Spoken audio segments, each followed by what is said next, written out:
اے اللہ میں تیری پناہ چاہتا ہوں۔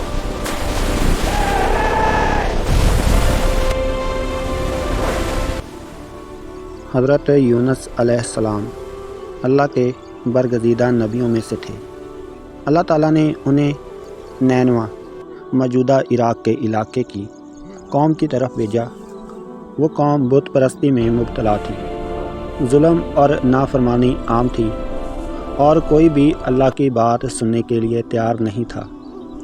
حضرت یونس علیہ السلام نے بڑے صبر اور محبت سے انہیں سمجھایا کہ صرف ایک اللہ کی عبادت کرو، گناہوں سے توبہ کرو اور سیدھے راستے پر آ جاؤ۔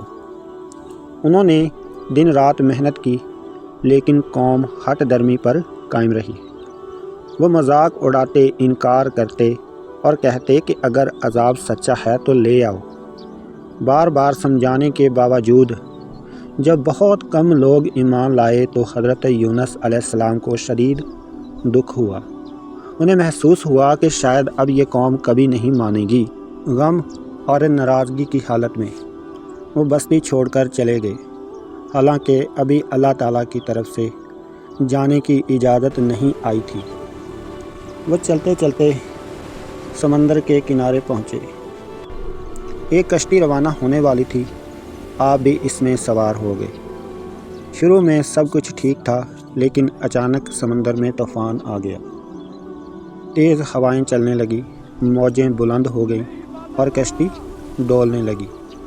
مسافروں کو خطرہ محسوس ہوا کہ کشتی ڈوب سکتی ہے۔ اس زمانے میں جب ایسا طوفان آتا تو لوگ قرآن دازی کرتے کہ اس کو سمندر میں پھینکا جائے تاکہ کشتی ہلکی ہو جائے۔ قرآن ڈالا گیا اور نام حضرت یونس علیہ السلام کا نکلا۔ لوگوں نے دوبارہ قرآن ڈالا کہ شاید غلطی ہو گئی ہو، لیکن پھر بھی انہی کا نام آیا۔ تیسری مرتبہ پھر قرآن ڈالا گیا تو پھر بھی حضرت یونس علیہ السلام کا نام آیا۔ حضرت یونس علیہ السلام سمجھ گئے کہ یہ اللہ کی طرف سے فیصلہ ہے۔ انہوں نے بغیر کسی مزاحمت کے خود کو سمندر کی لہروں کے حوالے کر دیا۔ جیسے ہی وہ پانی میں گرے، اللہ تعالیٰ کے حکم سے ایک بہت بڑی مچھلی نے انہیں نگل لیا۔ لیکن یہ اللہ کا خاص معجزہ تھا کہ مچھلی نے نہ انہیں چبایا اور نہ نقصان پہنچایا۔ وہ مچھلی کے پیٹ میں زندہ اور محفوظ رہے۔ اب ذرا تصور کریں، سمندر کی گہرائی، ہر طرف اندھیرا، اوپر پانی کا اندھیرا، پھر مچھلی کے پیٹ کا اندھیرا، یہ 3 اندھیرے تھے۔ اس حالت میں حضرت یونس علیہ السلام کو اپنی غلطی کا احساس ہوا۔ انہوں نے سمجھ لیا کہ انہیں اللہ کے حکم کا انتظار کرنا چاہیے تھا۔ وہ فوراً اللہ کی طرف رجوع ہوئے۔ انہوں نے دل کی گہرائیوں سے دعا کی، لا الہ الا انت سبحانک انی کنت من الظالمین۔ ترجمہ ہے، تیرے سوا کوئی معبود نہیں، تو پاک ہے، بے شک میں ہی ظلم کرنے والوں میں سے تھا۔ یہ دعا توبہ، عاجزی اور مکمل اعتراف غلطی کا بہترین نمونہ ہے۔ حضرت یونس علیہ السلام مچھلی کے پیٹ میں مسلسل اللہ کو پکارتے رہے، تسبیح کرتے رہے اور سچے دل سے معافی مانگتے رہے۔ قرآن میں اللہ تعالیٰ فرماتے ہیں، اگر وہ تسبیح کرنے والوں میں سے نہ ہوتے تو قیامت تک مچھلی کے پیٹ میں رہتے۔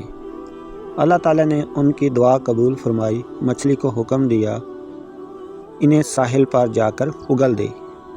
مچھلی نے انہیں ایک سنسان ساحل پر لا کر باہر نکال دیا۔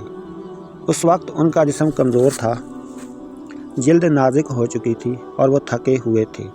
اللہ تعالیٰ نے ان پر اپنی خاصی رحمت فرمائی۔ ان کے پاس ایک بیل دار پودا اگا دیا جس کے بڑے پتے تھے تاکہ انہیں سایہ ملے۔ ان کی غذا اور آرام کا انتظام کیا گیا یہاں تک کہ وہ دوبارہ طاقتور ہو گئے۔ جب حضرت یونس علیہ السلام صحت یاب ہو گئے تو اللہ تعالیٰ نے انہیں دوبارہ اسی قوم کی طرف بھیجا۔ اس بار منظر مختلف تھا۔ جب وہ پہلے بستی چھوڑ کر گئے تھے تو قوم نے آسمان پر عذاب کے آثار دیکھ لیے تھے۔ انہیں یقین ہو گیا کہ عذاب آنے والا ہے۔ وہ سب گھروں سے نکل آئے، مرد، عورتیں، بچے، سب نے مل کر سچے دل سے توبہ کی، رونے لگے اور اللہ سے معافی مانگنے لگے۔ اللہ تعالیٰ کو ان کی سچی توبہ پسند آئی اور ان پر عذاب ٹال دیا گیا۔ حضرت یونس علیہ السلام واپس پہنچے تو دیکھا کہ پوری قوم ایمان لا چکی ہے۔ اسی طرح وہ قوم نجات پا گئی۔ حضرت یونس علیہ السلام کے اس واقعے میں ہمارے لیے بہت بڑی نصیحت ہے۔ سب سے پہلی بات یہ ہے کہ اللہ کے نبی بھی انسان ہوتے ہیں، ان سے اجتہادی غلطی ہو سکتی ہے لیکن وہ فوراً اللہ کی طرف رجوع کرتے ہیں۔ دوسری بات یہ کہ مشکل سے مشکل حالت میں بھی مایوس نہیں ہونا چاہیے۔ اگر سمندر کی گہرائیوں میں مچھلی کے پیٹ میں بھی دعا قبول ہو سکتی ہے تو ہماری زندگی کے مسائل بھی حل ہو سکتے ہیں۔ تیسری بات یہ کہ لا الہ الا انت سبحانک انی کنت من الظالمین ایک عظیم دعا ہے۔ اسے صدقے دل سے پڑھا جائے تو اللہ تعالیٰ غم، پریشانی اور مصیبت کو دور فرما دیتا ہے۔ یہ دعا ہمیں سکھاتی ہے پہلے اللہ کی پاکی بیان کرو، پھر اپنی غلطی تسلیم کرو۔ چوتھی بات یہ کہ توبہ کا دروازہ ہمیشہ کھلا ہے۔ قوم یونس آخری وقت میں بھی سچی توبہ کرے تو اللہ نے عذاب ہٹا دیا۔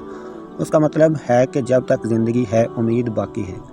اگر آج ہم اپنی زندگی میں نظر ڈالیں تو ہمیں بھی کئی بار غصہ، جلد بازی اور مایوسی گھیر لیتی ہے، لیکن حضرت یونس علیہ السلام کا واقعہ ہمیں یہ سکھاتا ہے کہ صبر، دعا اور اللہ پر مکمل بھروسہ ہی نجات کا راستہ ہے۔